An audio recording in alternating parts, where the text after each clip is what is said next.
Enggak,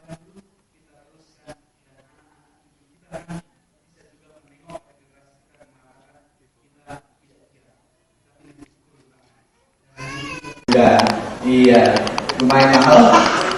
Ada guru saya di sini. Ini guru siaran saya, Mudidit, apa kabar? Kenapa Anda baru datang ke sini? Kenapa Anda baru datang ke sini? Apakah Anda fans sama Vanis?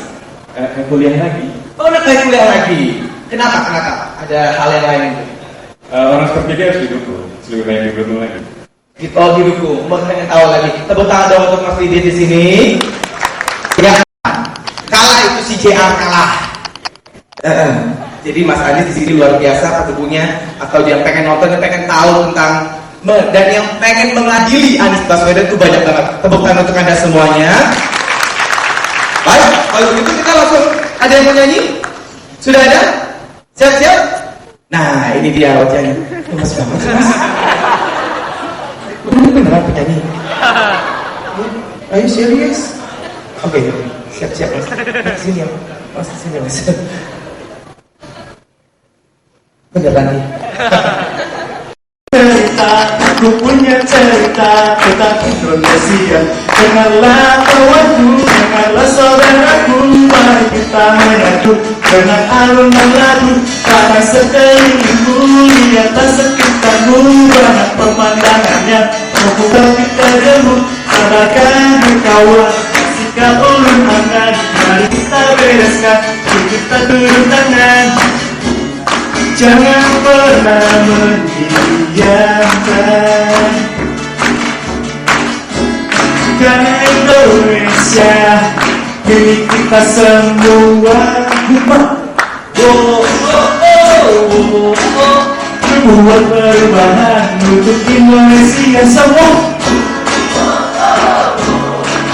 Yuk kita turun tangan untuk Indonesia lagi. Yuk buat perubahan untuk Indonesia. Yuk kita turun tangan bersama Anies Baswedan. Iya.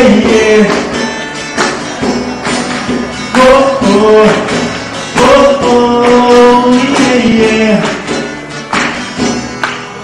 Pandang sekelilingku, lihat sekitarmu, banyak pemandangannya membuat kita jemu. Sadarkah kawan? Kita turun tangan untuk Indonesia. Iya.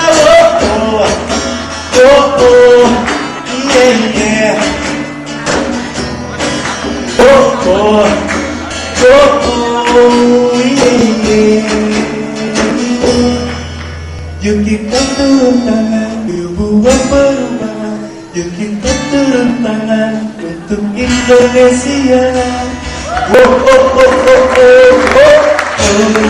Kasih.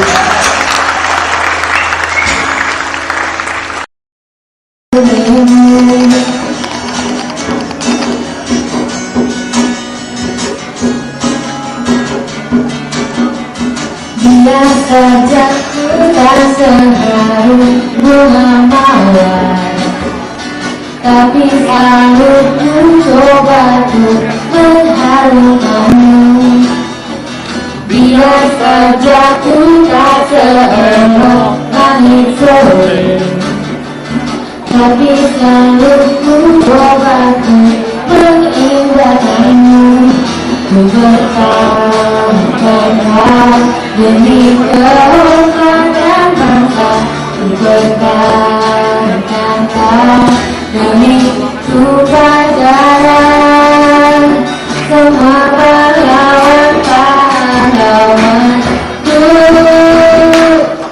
oh ya, merah putih teruslah berkibar di ujung tiang tertinggi di Indonesia ku ini. Merah putih teruslah berkibar di ujung tiang tertinggi di Indonesia ku ini. Merah putih teruslah berkibar.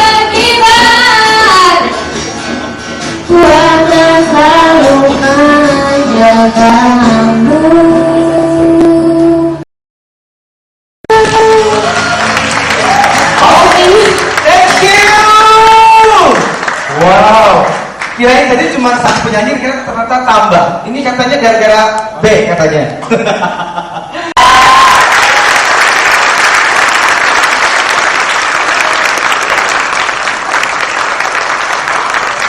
Suatu kehormatan bisa bertemu dengan Rektor Paramadina, calon presiden kita, Mas Anies. Amin semuanya ya. Suaranya mana, Mas?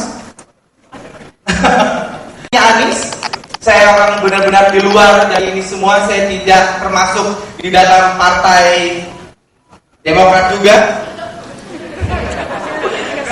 Apalagi tidak berada di warna apapun juga. Jadi saya hanya sebagai profesional dan juga sebagai orang awam dan golongan-golongan yang mungkin saat ini masih skeptis ya dengan para pejabat-pejabat dan segala macam. Tapi saat ini saya pengen coba bertanya-tanya langsung, dan saya sebagai pekerja seni juga pengen tahu sih sebenarnya apa sih yang akan dilakukan oleh Mas Anies ini gitu, dan semua pada penasaran. Nah, kalau misalnya ada pertanyaan dari Twitter, kemudian nanti satu sesi lagi adalah untuk pertanyaan dari floor ya, dari sini ya. Nah sekarang pertanyaannya ini dari Rizky Yata. Apa cita-cita Pak Anies Baswedan yang belum disampaikan sampai sekarang, khususnya untuk Indonesia? Silakan dijawab. Wakil Ketua KPK itu. Terima kasih. Kami silakan Mas Anies langsung menjawab pertanyaan pertama. Cara yang paling optimal yang kita harus lakukan adalah membuat generasi baru Indonesia yang ada di dalam kategori muda tadi adalah orang-orang yang sehat, terdidik. Karena dengan mereka sehat, terdidik, mereka justru menjadi komponen penting peningkat produktivitas nasional. Lulus SMA 2,3 juta. Sering sekali sampaikan ini. Yang hilang di jalan 3,3 juta per angkatan. Kalau ini didiamkan itu 33 juta yang pernah SD kelas 1 tidak pernah lulus SMA atau SMK. Ini yang disebut sebagai bonus demografi hilang. Kalau kita diamkan seperti sekarang, young, big, uneducated. Time bomb. Kita lebih debat panjang soal UN. Yang pesertanya kalau di SMA itu hanya 2,3, sementara yang 3,3 yang tidak ikut UN tidak dibicarakan di mana-mana. Saya justru ingin membicarakan 3,3.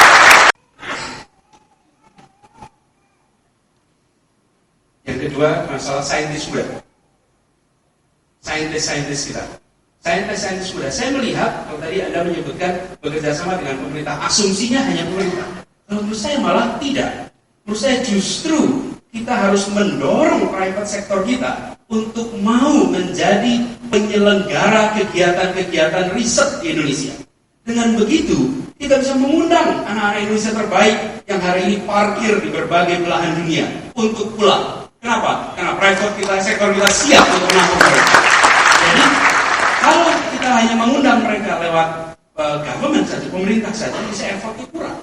Justru harus menggunakan private sector, dan private sector berbagai institusi dunia yang melakukan terobosan-terobosan riset juga sebenarnya dilakukan oleh private sector. Menurut saya hari ini yang diperlukan adalah orang-orang bersih dan kompeten, tak penting latar belakangnya.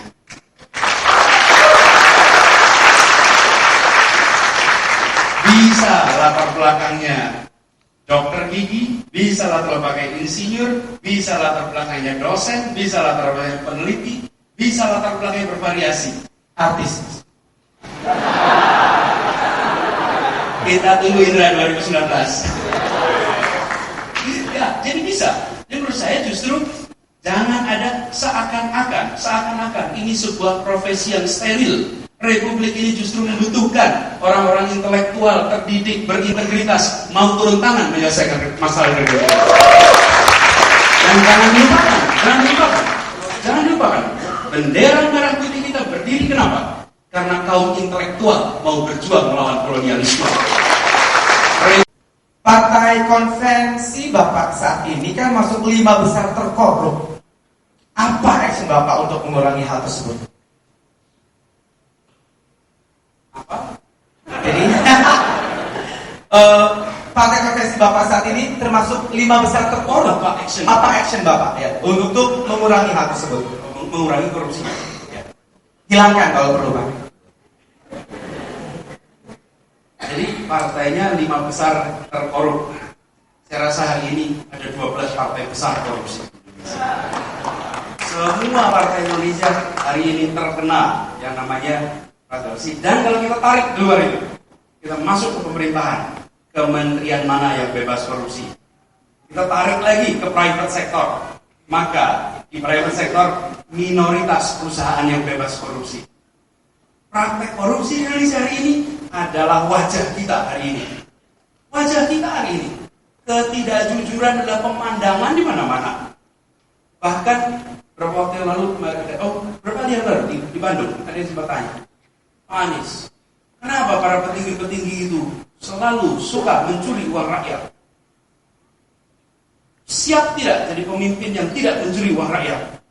Bilang benar, mencuri ada di pemimpin dan ada di rakyat.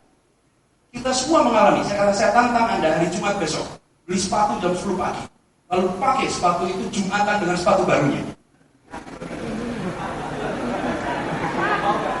Mau nggak? Berani nggak lakukan itu? Poin saya hari ini ketidakjujuran ini masif. Kenapa? Menurut saya ada pembiaran yang luar biasa. Ada pembiaran luar biasa. Yang membiarkan siapa? Kita semua. Karena itu kita di sini kumpul. Kenapa? Kita tidak mau membiarkan ini berjalan terus. Kita harus mulai hentikan. Partai yang lain ada kader-kader korupsi.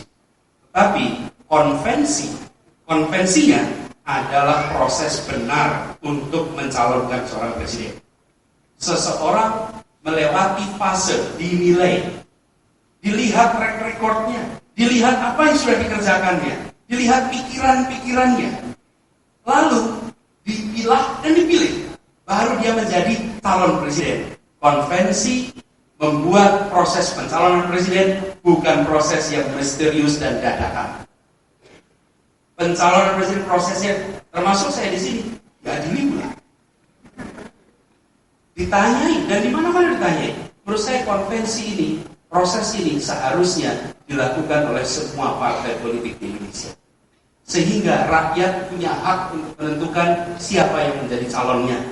Kita bahkan menyaksikan, ada yang sudah jadi capres dan cawapres, tidak tahu asalnya dari mana. Tahu-tahu sudah jadi capres dan cawapres. Pertanyaan kita, what makes you capres dan cawapres? Dan ini yang dikerjakan Partai Demokrat adalah cara yang benar. Partainya tidak populer. Dan di situ kemudian saya harus memilih antara cari populer dan pilih langkah yang benar. Saya tidak cari popularitas, saya pilih langkah yang benar.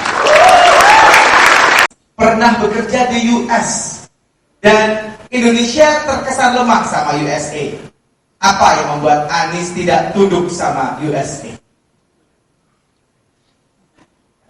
Sri Sultan Hamengkubuwono ke-9 dididik sepanjang hidupnya, hampir sepanjang hidupnya, bersama dengan keluarga Belanda dan di Belanda. Dan dia tidak pernah tunduk sedikit pun pada kekuatan Belanda. Muhammad Hatta bersekolah di sekolah Belanda, menggunakan bahasa Belanda, sekolah sampai ke negeri Belanda, dan dia kembali menggulingkan kekuatan kolonialisme Belanda. Seseorang yang dididik di negeri manapun bukan berarti dia akan menjadi pionnya. Justru dengan dia berada di pendidikan itu, maka dia punya kemampuan untuk berbicara dengan vocabulary yang sama, cara yang sama, sehingga justru pesan-pesan nasionalisme bisa disampaikan dengan bahasa yang dipahami oleh pihak lain. Dan di sini konteksnya. Jadi dengan Amerika Serikat apalagi, Indonesia memiliki posisi tawar sangat besar. Kitanya yang seringkali minder. Kitanya yang seringkali justru tidak berani menunjukkan posisi. Kalau saya akan katakan kita sejajar, kita punya posisi yang sama. Anda mementingkan kepentingan negara Anda, dan saya di sini mewakili kepentingan Republik ini untuk Indonesia, bukan untuk kepentingan Anda. Nurholis, bagaimana pendapat Mas Anies soal isu memberikan kesempatan pada capres di luar Jawa? Memang capres ada Jawa luar Jawa? Ya, saya rasa pandangan ini, Indonesia kita itu dari Sabang sampai Merauke, bukan dari Anyer sampai Pangarukan. Itu Itulah Indonesia kita. Jadi kita tidak lagi bisa bicara tentang Jawa, Batak, Sunda, Banjar, Bugis. Indonesia adalah Indonesia. Dan saya melihat, saya sangat yakin Indonesia kita, masyarakat Indonesia sudah melihat satu sama lain sebagai sesama warga negara Indonesia. Bukti paling sederhana, beberapa waktu yang lalu kita sering menyaksikan di satu tempat seluruh penduduknya NU. Ternyata bupati yang terpilih Muhammadiyah, kaget semua. Kok bisa? Penduduknya mayoritas beragama Islam. Gubernur yang terpilih beragama Nasrani. Yang dahulu kita pandang sebagai sekat-sekat, itu adalah pandangan elit. Rakyat kita jauh lebih cerdas, jauh lebih berani daripada yang diduga oleh orang elit. Jadi saya sudah merasa itu lewat Jawa, non-Jawa, dan mudah-mudahan akan lebih banyak calon Presiden Indonesia dari berbagai wilayah seluruh tanah air. Bukan saja dari Jakarta. Siap. Dan untuk Anda di sini, ya paling belakang dulu ya sekarang ya. Udah catat ya? Yang cepat. Oke. Yang kedua, jika menjadi presiden, bagaimana sikap Bapak jika ditekan oleh pengusaha-pengusaha nakal? Dan saya melihat Bapak pernah mengatakan bahwa kalau guru ngajar terus ke sekolah, anaknya pulang, anak muridnya pulang, dia akan terpengaruh oleh media yang sudah mulai gak benar sekarang ini. Bagaimana Bapak mengontrolnya? Terus yang ketiga, yang selanjutnya aja biar gak. Untuk pendidikan, untuk bidang pendidikan, kurikulum baru yang menurut saya aneh, apa yang akan Bapak lakukan dalam kurikulum itu? Sekian dari saya. Alhamdulillah. Cukup nanti ada 5 ya. Nama saya Irwan, saya dari FPUI, asalnya Jogja juga, sama Pak Anies sama. Saya juga sempat manggil Bapak Anies. Pertanyaan saya pertama adalah, kira-kira kalau ada tawaran menjadi cawapres, Pak Anies akan ambil atau tidak? Yang kedua, saya ingin tahu apakah Pak Anies concern terhadap industri hulu migas Indonesia itu seperti apa, karena kita tahu migas itu menguasai APBN hampir 17%, pajak dari migas kalau di total itu hampir 40% APBN. Saya ingin tahu strategi Bapak adalah industri hulu migas. Satunya. Jika misalnya Pak Anies tidak lolos menjadi calon presiden dari konvensi Demokrat, apakah Pak Anies akan tetap berada di dunia politik atau kembali lagi menjadi di akademisi kembali? Terima kasih. Pak Anies, saya Aryo. Pak, sebelah sini Pak. Dan dilihat gitu ya. Pertama nih Bang Adili keren banget. Bapak konvensi Demokrat. Saya lihat calon legislatif di Demokrat, nggak ngerti Pak, ini bagus Pak. Justru saya melihat calon di partai lain yang bagus. Saya harus apa? Apakah harus pilih Demokrat saja tanpa calegnya, atau saya pilih calegnya yang bagus Pak? Yang menurut saya bagus, tapi bukan Demokrat. Nah loh, Mas orang mau menghadiri pengadilan dari Jawa Mas.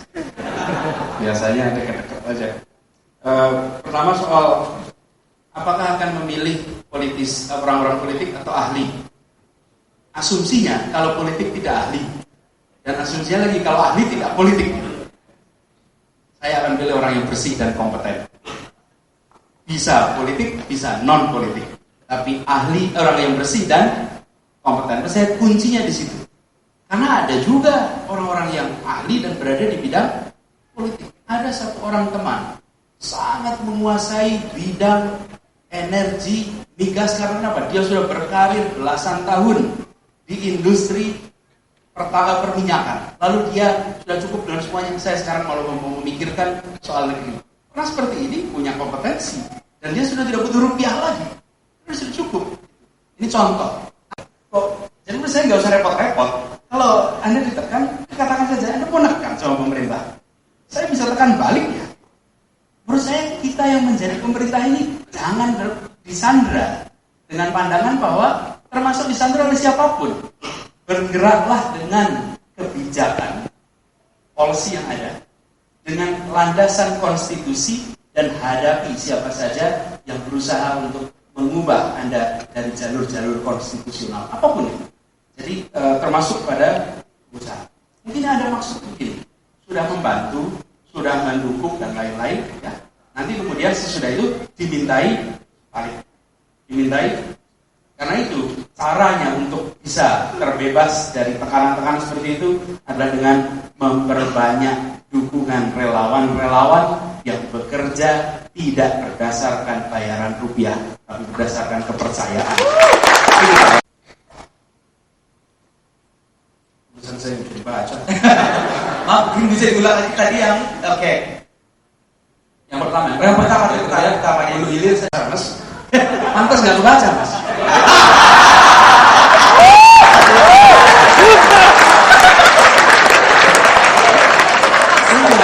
Saya itu bacanya capres terus mas. Nggak biasa baca tulisan cawapres. Iya. Jadi saya memang tidak sedang dalam proses menuju calon wakil presiden mas. Saya sedang mengikuti proses untuk menjadi calon presiden dan saya akan konsentrasi ke situ sampai proses ini selesai. Saya ketika Anda ke sana beli mobil harganya amat berbeda dengan di sini. Tetapi ketika Anda pergi ke pompa bensin Pertamina dimanapun lokasinya harganya sama. Dan itu yang membuat perasaan kita satu Indonesia dimanapun kita berada. Nampaknya sederhana bukan? Kita menganggap itu nggak penting. Tidak juga, itu amat penting. Kalau di Republik ini harga minyak, harga BBM itu bervariasi satu tempat lainnya, apa yang terjadi? Masalahnya manajemen distribusi kita amat buruk hari ini. Dan itu yang menurut saya harus diperbaiki secara serius. Banyak kita menganggap politik itu di luar kita. Sehingga masuk politik atau keluar politik. Ya kan? Menurut saya tidak. Saya adalah seorang ayah. Saya adalah seorang suami. Saya adalah seorang rektor. Dan saya adalah seorang warga negara. Dan saya tidak bisa bilang sama istri saya, Pepet, hari ini saya nggak mau jadi suami juga. Tidak bisa. Ya saya akan selalu menjadi suami, selalu menjadi ayah.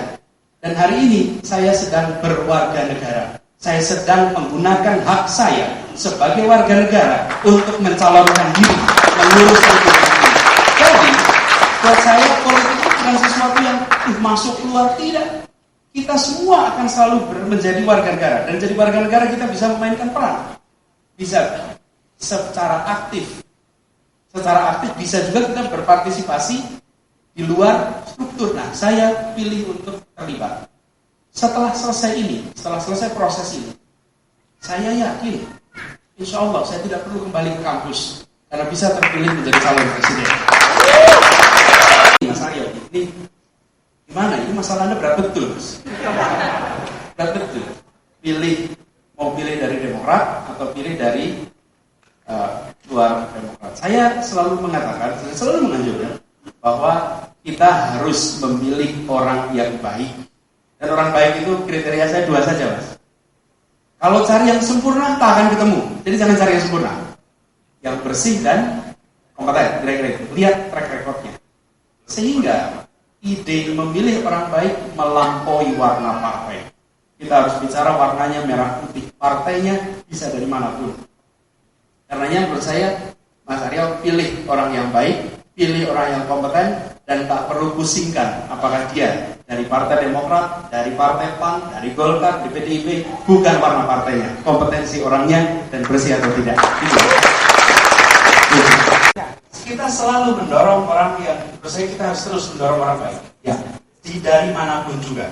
Jadi kalau masyarakat menyaksikan orang bermasalah masuk politik, justru harus rame-rame dihentikan.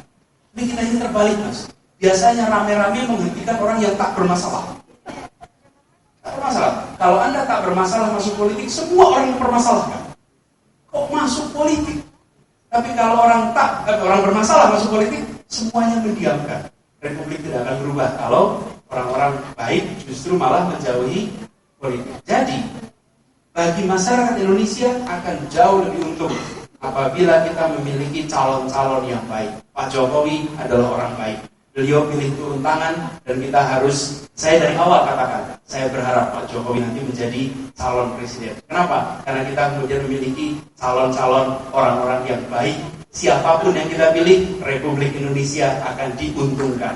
Di situ kemudian kita harus melihat kepentingan bersama. Jadi beliau orang baik dan alhamdulillah beliau dicalonkan.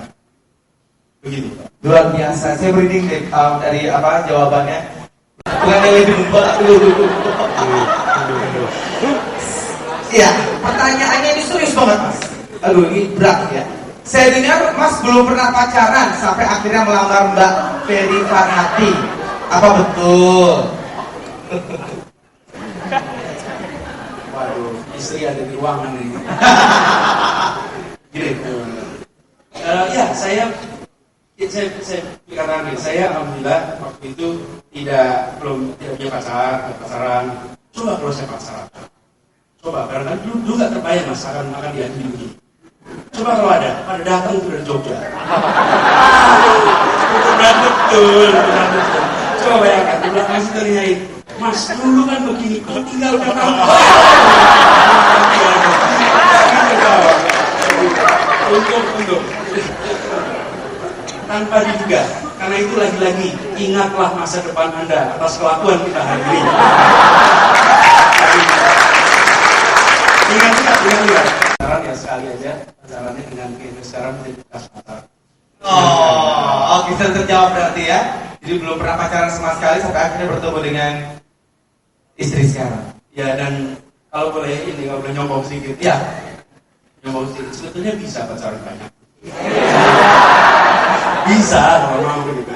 Cuman waktu itu mikir, kalau saya sampai pacaran dan sampai harus putuskan, takut dia sangat patah hati. Dan saya tak tahu bagaimana mengobati patah hatinya. Itu kira-kiranya gitu. Udah dong, nanti saya diketawain di rumah nih.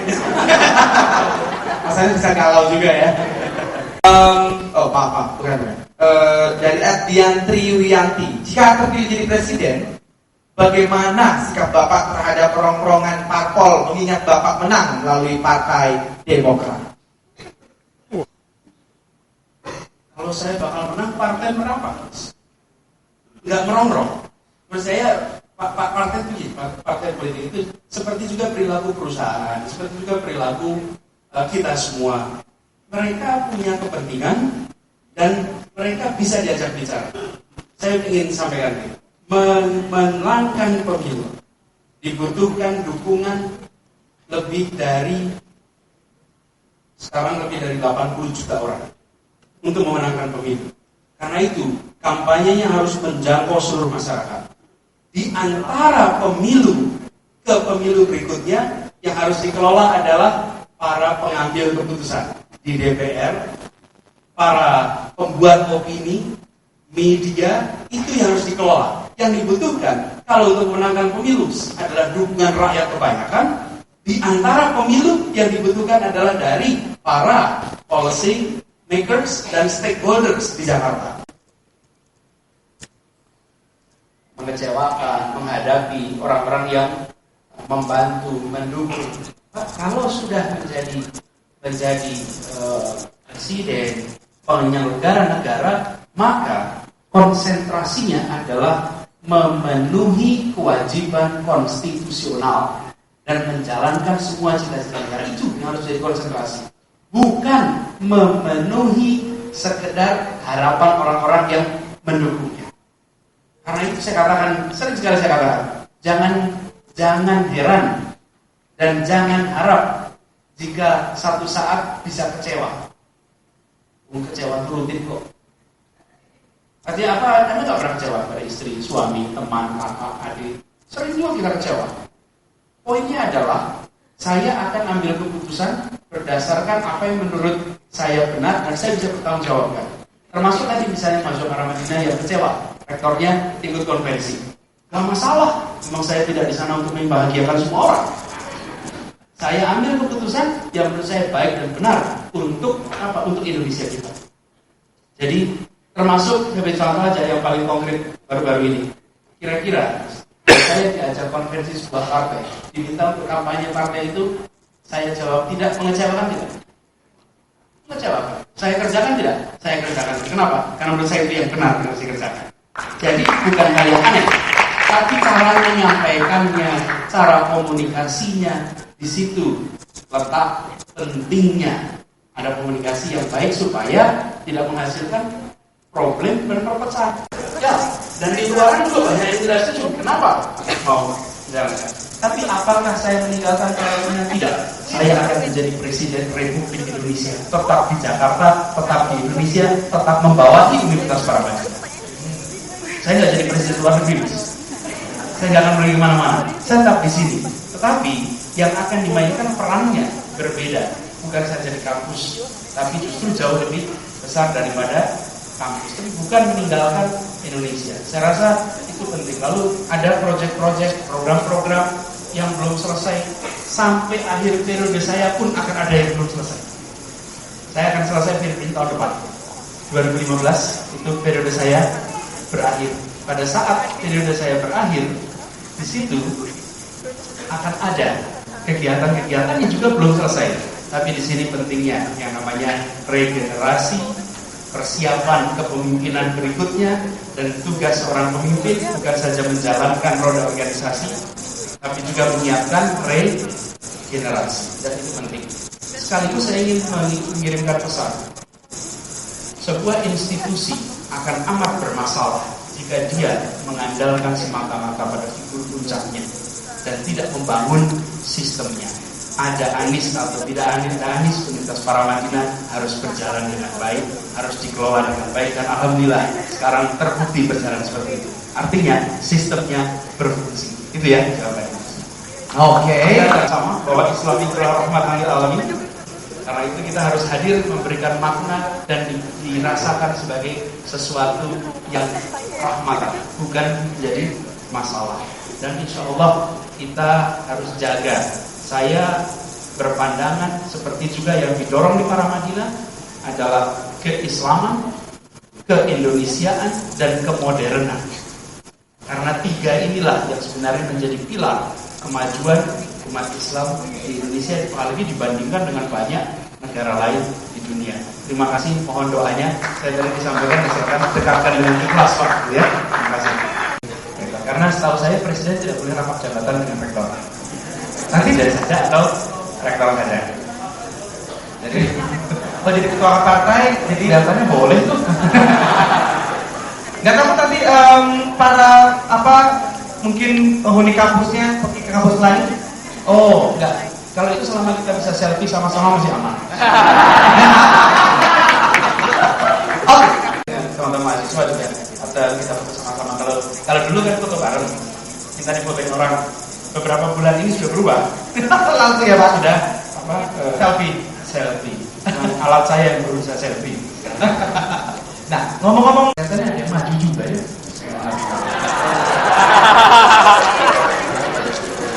Gini, pelanggaran aturan apapun itu tidak bisa didiamkan melekat, harus selalu dimintai pertanggungjawaban.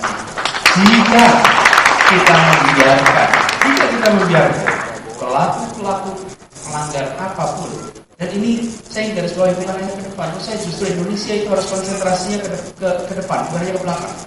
Kenapa saya katakan hari ini masyarakat kita tantangan terbesar adalah penegakan hukum. Beda dikit aja misalnya agak panjang dikit ya, pokok. Kalau Anda hidup di masyarakat yang otoriter, pilarnya adalah rasa takut. Kalau Anda hidup di masyarakat yang terbuka, pilarnya adalah trust, kepercayaan. Dan bila kepercayaan itu mengalami penurunan, maka Anda bisa ke pihak lain meminta itu ditegakkan. Saya dan Indra, misalnya, saya ada perjanjian, saya pinjam uang 10 juta. Dan Indra percaya, itu tanda tangan dokumen. Trust, inilah yang menjaga. Lalu saya mengatakan ke Indra, saya mau bayar 10 juta. Apa yang Indra bisa lakukan? Kita lapor, kan? Anies tidak mau menjalankan yang sudah dijanjikan. Trustnya terganggu. Begitu trust terganggu, dia lapor. Pada siapa? Yang akan mengembalikan trust kita. Tapi apa yang terjadi? Kalau saya utang Indra 10 juta, terus Indra lapor. Kira-kira masalahnya Indra tambah atau berkurang? Tambah. Jadi bukannya justru mengembalikan. Kenapa? Karena penegakan hukum di Indonesia bermasalah. Jadi menurut saya, bukan saja ke belakang, kemarin, peristiwa 98 dan lain-lain. Malah menurut saya yang justru harus jadi konsentrasi kita adalah penegakan hukum ke depan. Jangan biarkan orang melanggar dan dilepaskan begitu saja. Dan hari ini itu harus jadi konsentrasi kita. Gitu ya. Baik. Oleh Mas Anies langsung.